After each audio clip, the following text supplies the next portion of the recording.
तर एक महत्त्वाची बातमी आता कोल्हापूरमधून येतेय। राधानगरी धरणाचे सर्व 7 दरवाजे उघडण्यात आले आहेत। राधानगरी धरणातून 11,500 क्युसेक्सनं विसर्ग सुरू आहे।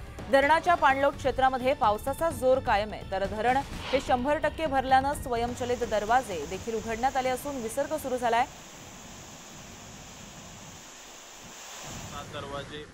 तर याबाबत आपण अपडेट जाणून घेतोय आमचे प्रतिनिधी ज्ञानेश्वर यांच्याकडून। ज्ञानेश्वर, राधानगरी धरणाचे सर्व दरवाजे उघडण्यात आल्याचं कळतंय, काय अपडेट?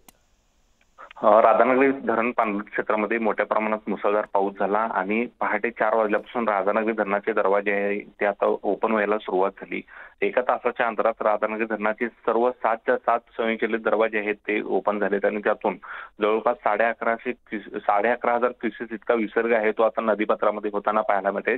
एका बाजूला कोल्हापूरचं महापुराचं संकट आहे ते कमी होत असताना दुसऱ्या बाजूला आता राधानगरी धरणातून मोठ्या प्रमाणात विसर्ग होऊ लागल्यामुळे कोल्हापूरकरांचं संकट आता पुन्हा एकदा वाढते का काय अशा पद्धतीची भीती आहे ती निर्माण झालेली आहे। कारण या परिसरात जवळपास गेल्या 24 तासाचा विचार करायला गेला तर 132 मिलीमीटर इतका पाऊस आहे तो झालेला आहे आणि त्यामुळे पहाटेपासून ते राधानगरी धरणाचे दरवाजे ओपन व्हायला सुरुवात झाली। एका पाठोपाठ एक असं तासाभराच्या अंतरात सर्वच्या सर्व 7 धरणाचे दरवाजे आहेत ते ओपन झालेले।